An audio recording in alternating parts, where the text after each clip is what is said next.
Good morning! Sino ho mga first time? Pwede makita yung mga first timers? Wow, pwede palakpakan natin mga first timers. Sino naman yung mga sponsors? Yung nag-imbita sa mga first timers, pwede makita yung mga kamay. Pwede ba palakpakan natin yung mga sponsors? Mga kaibigan, narinig nyo kanina si Dr. Ed Cabantog, yung ating presidente. Magaling ho ba siya magsalita? Maganda ho ba yung produkto? Yes, di ba? Mga kaibigan, ang topic ko, paano naman yung marketing plan? Pag sinabi yung marketing plan, paano ko kikita ng pera? Yan ang mas exciting part. Bakit po? Siyempre, pag sinabi yung pera, masarap po bang kumita? At kung kikita ka, anong gusto mo? Malaki o maliit? Malaki. Mga kaibigan, bago ko ituloy, magpapakilala muna ako para may idea ko kayo, sino ko, anong background ko, paano na-involve sa ganito negosyo, paano nag-upisa ito negosyo to. Mga kaibigan, ako po ay taga-Pangasinan. Sino dito pag taga-Pangasinan? Uy, dami ah. Ako po ay pinanganak doon ako lumaki ng high school. Nag-migrate po ako sa Maynila, nag-college po ako. Ako po ay graduate ng physical therapy, graduate po ako sa UP. Opo, University of Perpetual. Ang pangalan ko po ay Raymond B. Asperin. Mas kilala ko sa pangalang John. Ang apelyido ko po ay Asperin. Ang middle initial ko po ay B. Biogesic. Maniwala kayo sa hindi, totoo po yun. Ang nanay ko po ay C. Cortal. At nagtatawanan yung pangalan ko. Bakit? Di ba ba yung pangalan ko? Kailangan nyo ako. So mga kaibigan, 1998, graduating student po ako. Ako po ay naibita sa isang kumpanya. Hindi ko nababagat yung pangalan ng kumpanya. Ganito rin ho yun. Hindi ko alam kung anong seminar. Basta sabi sa akin, sponsor ko, sumama ka. Bakit? Basta sumama ka. Eh ako naman, sama na sabi. Sige, sama. Umaten ako ng seminar, gantong-ganto ho. Marami ho tao, punong-puno. Kaya lang, kakaiba ho yung culture. Bakit po mga kaibigan? Parang kanina. Di ba yung mga members o yung mga nag-imbita sa inyo? Kakaiba, di ba? Di ba? Eh, bakit magpapag mo? Meron dito. Di ba? Kaya tapos pinag-uusapan sa iyo, gusto yumaman kami! So, sa madaling salita, ang dating ho sa akin, lokohan, hindi ho totoo. To cut the long story short, hindi ho ako nag-join. Eh, bakit ako na-involve? Paano ako napasali? Simple lang ho. Yung tao na imbita ho sa akin, kaklase ko, babae, siya ho tumuloy. Ako hindi. Pero hindi ko makakalimutan ito nangyari sa amin. July of 1998, unang check-in tinanggap ng classmate ko babae, 1,100 pesos. Check ho, excited. Tingnan mo, ginaganto mo, tingnan mo, 1,000! Sabi sa akin, lalaki, yung mata lumalaki, lalaki. Sabi ko, malaki pa yung sweldo ng katulong eh. So sabi ko sa kanya, sige, tumuloy ka, lumaki ka, bahala ka, sabi ko. August of 1998, tumanggap siya 4,000 pesos. Nung tumanggap siya ng 4,000, diniretso ko na. Siyempre, mas excited. Kung dito na-excited, mas excited dito. Pero diniretso ko, sabi ko, 1 plus 4 is 5,000 in 2 months. Tayo, pag-graduate natin, baka 1 month lang natin yan or more. Sabi sa akin, hindi. Sa negosyo, mag-upis sa mali. Pero lalaki yan. Hindi ka tulad sa employment. Pag sabi ng boss mo, 10,000, magbalik-baliktad ka man, 10,000 pa rin yan. Tama, di ba? Oh. Kaibigan, sa tingin nyo, nakumbinsin niya ako? Nakumbinsin niya ako? Hindi. Bakit? 5,000 pa rin yan eh. Sabi niya, lalaki, sige, lumaki ka. September of 1998, tumanggap po siya, 12,000 pesos. Mga kaibigan, tumahimik na ho ako. Ako yung tao madibate. Anything na pinipresent po sa akin, na hindi ko tinitingnan yung mga ganda, hinahanap ko yung butas, yung pangit. Ganun ho ako. Pero nakita ko 12,000, ayoko na makipagdebate. Tumahimik na ho ako. Alam niyo bakit? Walang trabaho. Ba't tumatawa kayo? Ganyan tayo mga Pilipino eh. Kung sinong wala, siya yung kala mo kung sino. O, totoo naman, tinan yung katabi nyo. Tinan nyo. Tinan nyo yung katabi nyo. O, pag maporma yan, walang pera yan. Yan ang Pilipino. Puro dating, wala namang dating. O, lalo yung may mga nakasabit dito, maniwala kayo sa akin, peke yan. O, teka lang, baka may tinatamaan ho, ano. Kung tinatamaan ho kayo, please lang ho, wag ho kayo ma-offend. Hindi ko trabaho mang-offend. Dahil hindi naman ho kayo pinapatamaan ko. Yung katabi nyo. Mga kaibigan, 12,000, part-time estudyante. Malaki maliit? Sali ako hindi? Sali, hindi. Alam mo bakit? Balik mo man to, pati na-explain ko, sales pa rin ho ito. At ang prinsipyo ng sales, nobody gets paid when there's nothing sold. Kikita ka lang pag may benta. Ang sabi ko sa kanya, next month wala ka maimbita. Wala ka mabentahan. May kita ka wala. Sabi sa akin wala. Kita mo na, unreliable income. Hindi ka sure. Hindi ka tulad pagka tayo naghanap ng trabaho pag graduate natin. Pumasok ka lang, 15 at 30, sure, may sweldo ka. Siya tumuloy. Ako hindi. October of 1998, mga kaibigan, dito nagbago lahat. Tumaga po siya, 52,000 pesos. Mga kaibigan, hindi ho kumukhang pera. Pero gusto ko ho ng pera. Huwag na ho tayo magpaka-plastic-plastic pa. Mga kaibigan, iba ang may pera. Galing po ko sa hirap. Hindi naman ho dukha o hampas lupa. Ano? Ito yung mayaman, ito yung mahirap, ito yung gitna, bawasan mo ng konti. Yan, ha? Naiintindihan niyo ba yung ganung buhay, ha?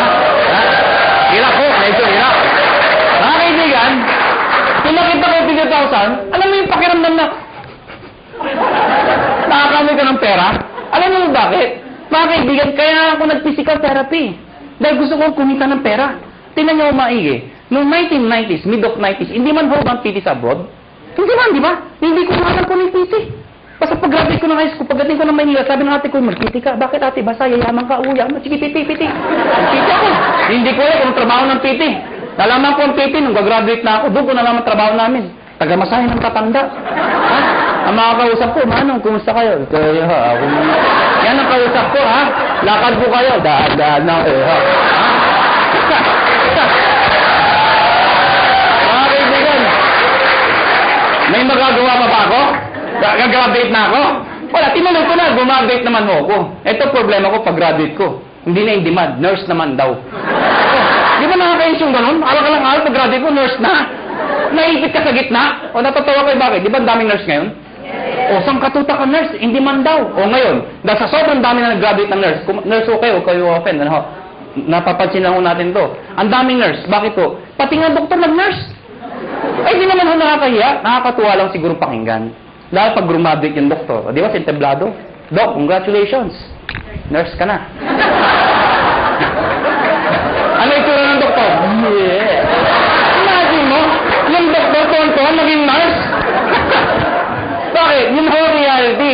If you're an ordinary person in the Philippines, you'd rather go abroad than stay in the Philippines. Tama ho ba ako? Totoo naman ho eh. Kaya mga kaibigan, nung makita ko itong 52,000, sa isa lang sinabi ko, kung kaya niya, kaya ko. 1 year, ginawa ko yung business. Lahat ng kaibigan, barkada, kamag-anak, kaklase, lahat ng kakilala ko, inibit ako. Good news po, walang sumali.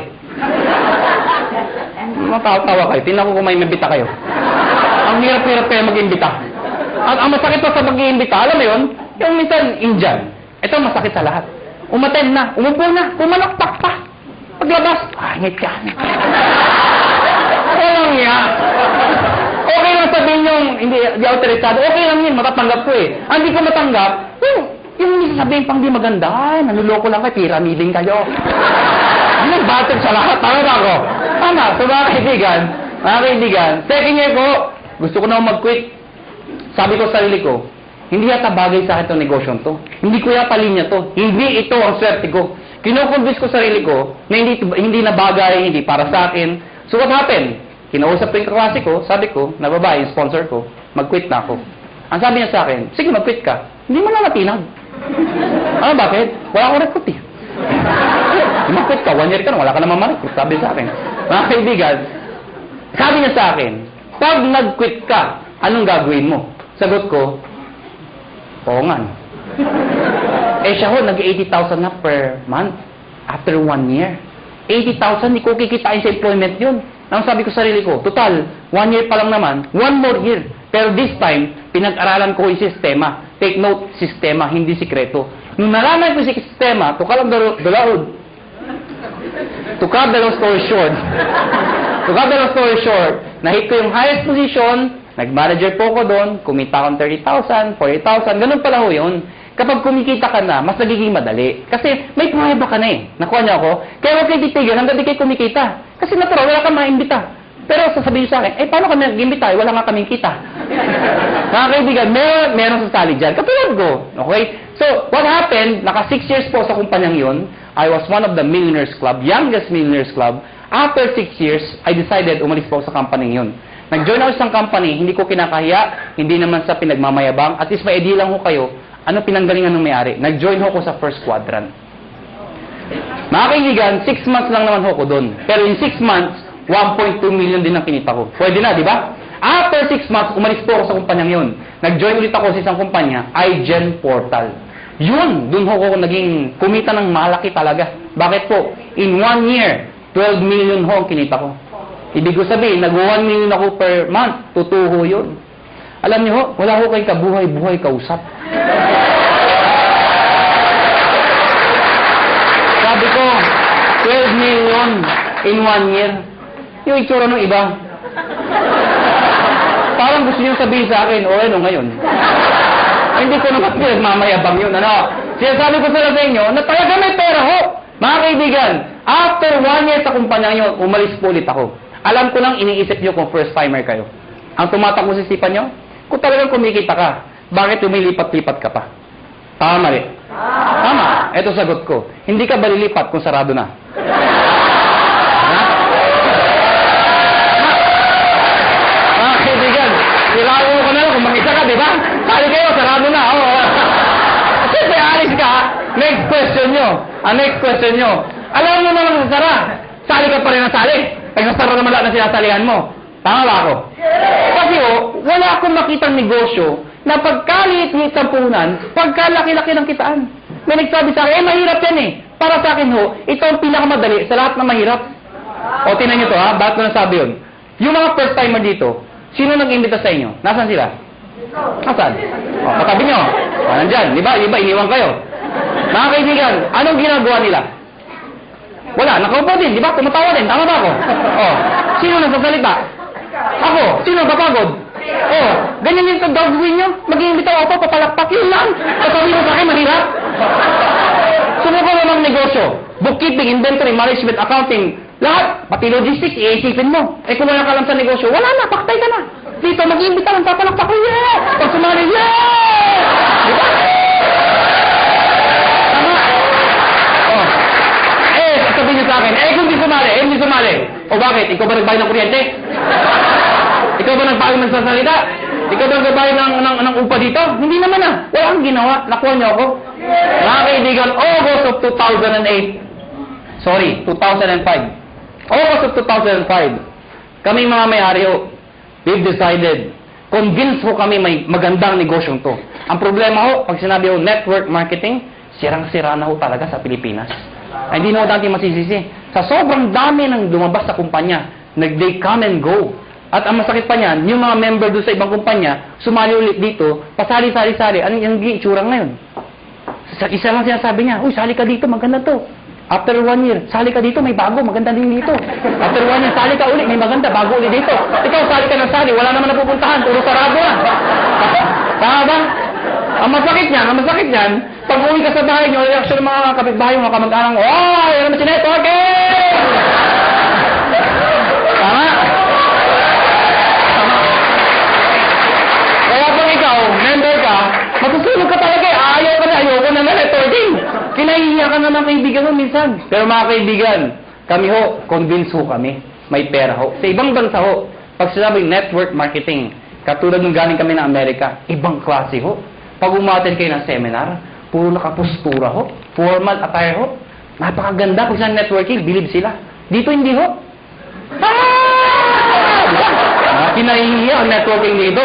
Mga kaibigan, isa lang naisip namin. Bakit tayo sali na sali sa kumpanya nagsasara? We've decided, August of 2005, sabi namin, tayo na lang magtayo para di na magsara. That is the idea, August of 2005. Mga kaibigan, matagal na ho kami sa network marketing. Marami na ho kaming kumpanyang pinalaki. Marami nagsara. Sino naipit sa gitna? Kami ho, tayong sumasali. Bakit? Imbita tayo na imbita. Tapos yung may-ari, sasara. Sino napahiya? Di tayo mag-iimbita. Nakuha niyo ako? So, pag-arawan niyo yung mga may-ari, hindi naman network marketers. Mga negosyante ho. Iniipit lang ho tayo. So we've decided, kung kaya nila, kaya namin. Pero ngayon, hindi namin sasara. Bakit? Network marketers na ho kami. Nakuha niyo ako? Mga kaibigan, naghanap kami ng produkto. Hindi ko na-explain product. Na-ready na ho. Yung C24/7, yung complete, kinuha namin exclusivity from Nature's Way. Ladies and gentlemen, may nagtanong sa amin, kung talagang maganda yung produkto, kung talagang sinasabi niyong maganda at mabisa, bakit wala sa TV? Bakit wala sa Mercury Drug? Bakit wala sa mga magazine? Bakit ngayon ko lang narinig yan? Yan ang tanong sa amin. Mga kaibigan, yun na nga ho Kaya ho kami lumalaki. Because of a simple idea. Bakit binigay sa amin Nature's Way exclusivity? Because of the simple idea. Ano ho yun? Yung user, pwede maging pusher. Para maintindihan nyo, Sino kumikita? Yung user o pusher? Pusher. Anong user? User ka, no? Kaibigan, kaya pag kayo member dito, may nagtanong sa inyo ang trabaho mo, sabihin nyo, pusher.